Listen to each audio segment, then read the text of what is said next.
Hey everyone, welcome back sa aking channel na GTR Math Tutorial at Facebook na RJ Enseñado. So for today's video, we will discuss 10 items na number series. So part 1 pa lang ito, marami pa akong i-upload na number series na mga lumabas daw ito dati.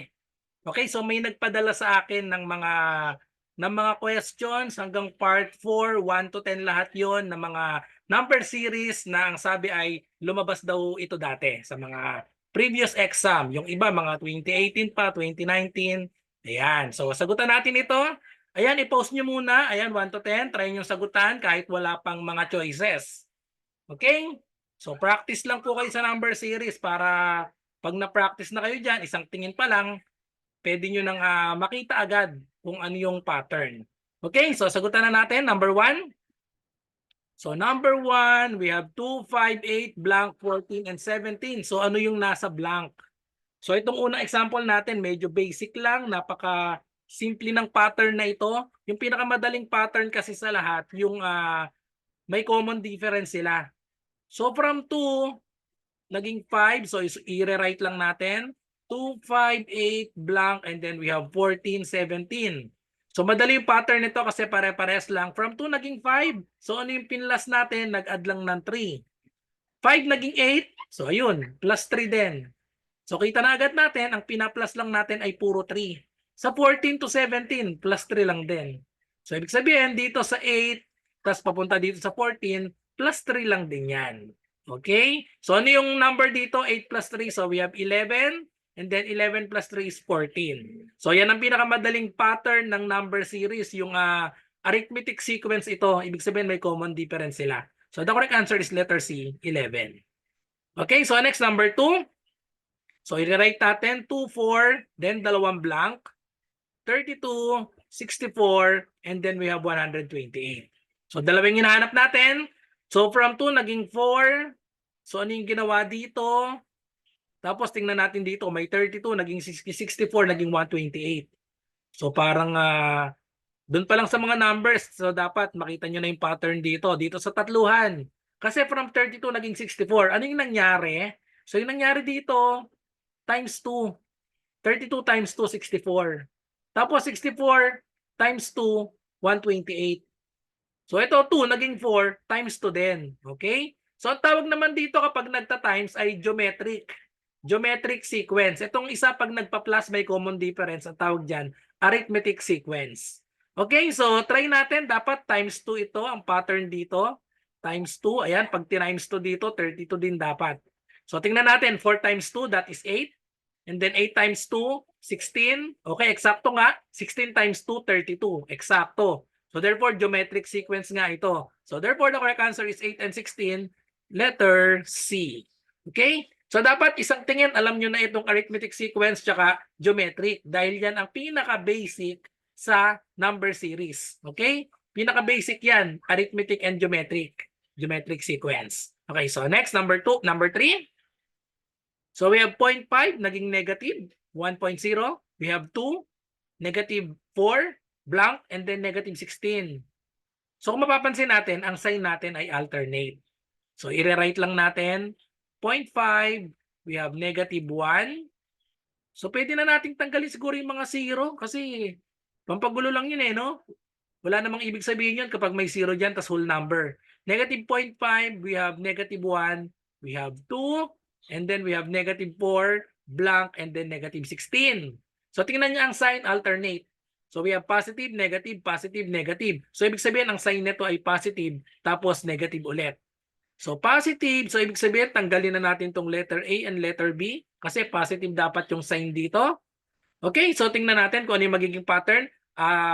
Ignore na natin yung mga negative sign kasi alam naman natin na positive na nga ito, alternate lang yung sign. So from 0.5, naging negative 1. Pwede dito nag-add. Nag-add or nag-subtract, pwede, no? Pwede rin nag-multiply. So, ang pattern natin, pwedeng nag-subtract or pwede namang nag-add kung i-ignore natin yung negative sign. 0.5 plus 0.5, ano, naging 1. Kaso dito, ignore na natin yung sign. So, we have 1, naging 2. Parang naging plus 1.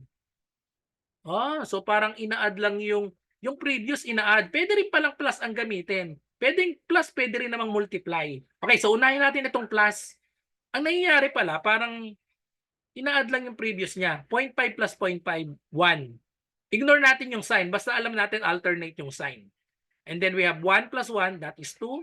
And then ito naman, 2 plus 2, that is 4.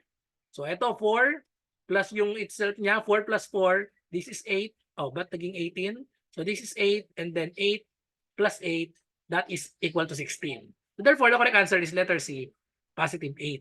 So pwede yan, pwedeng ina-add yung previous niya at pwede naman i-multiply.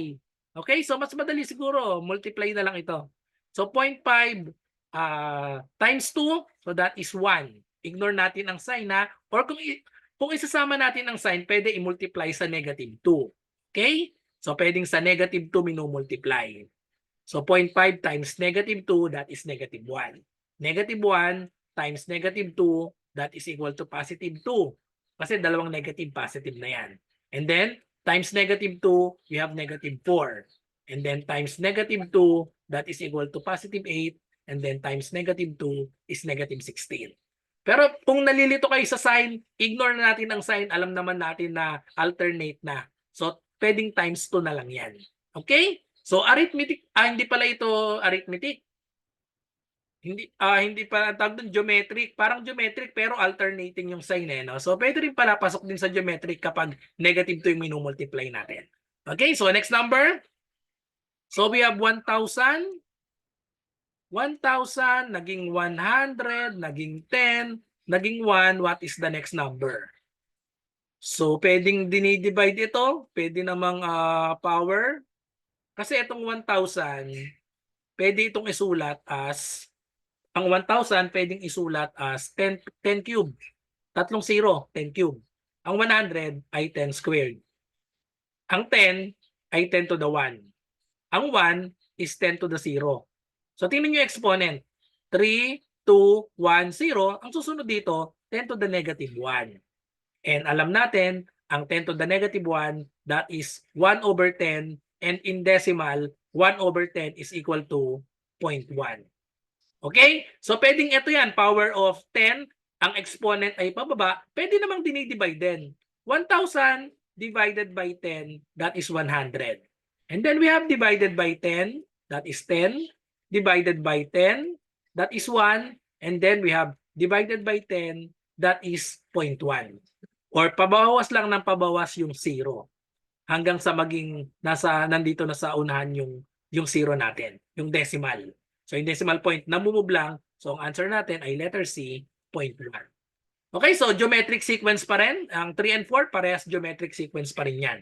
Common ratio niya, ayan, divide by 10. Okay, so next number, number 5.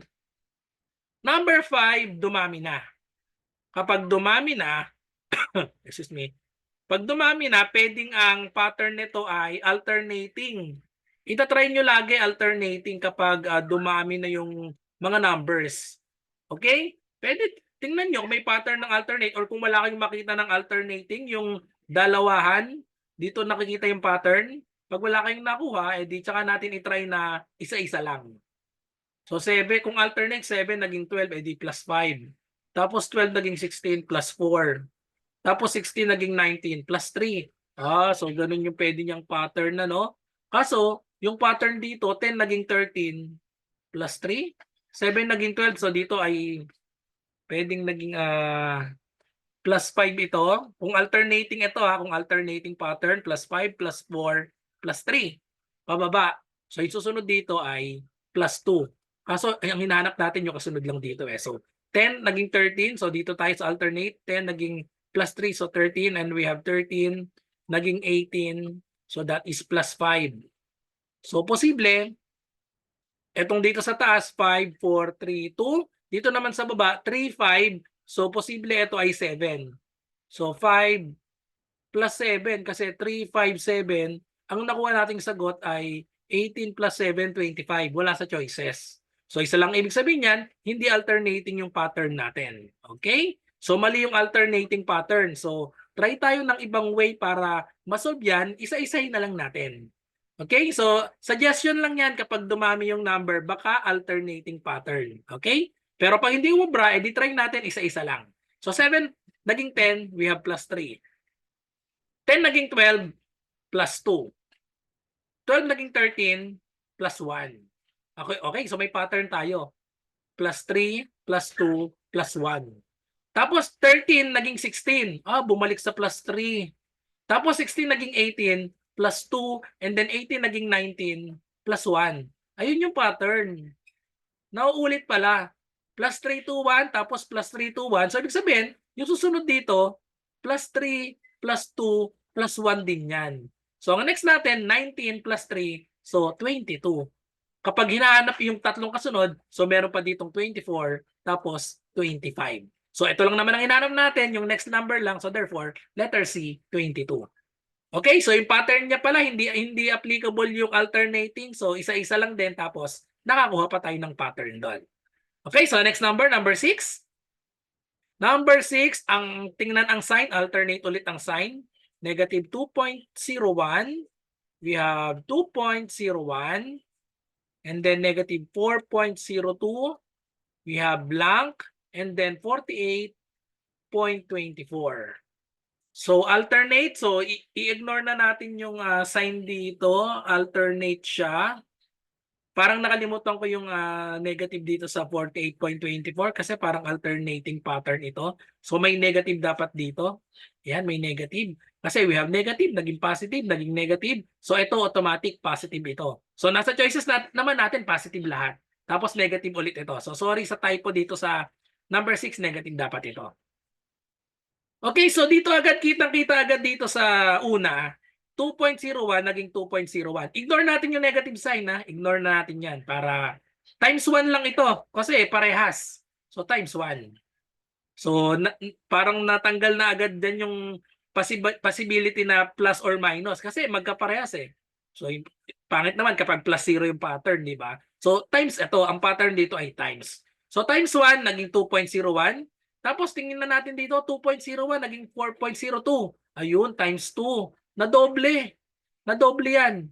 2.01 naging 4.02. Ay di naging times 2. Okay, so i-try natin. Posible na times 1, times 2. Ang susunod times 3. Tapos ito ay times 4. So i-try natin kung times 3. Ito yung lalabas. Tapos pag times 4 natin, pasok pa rin dito.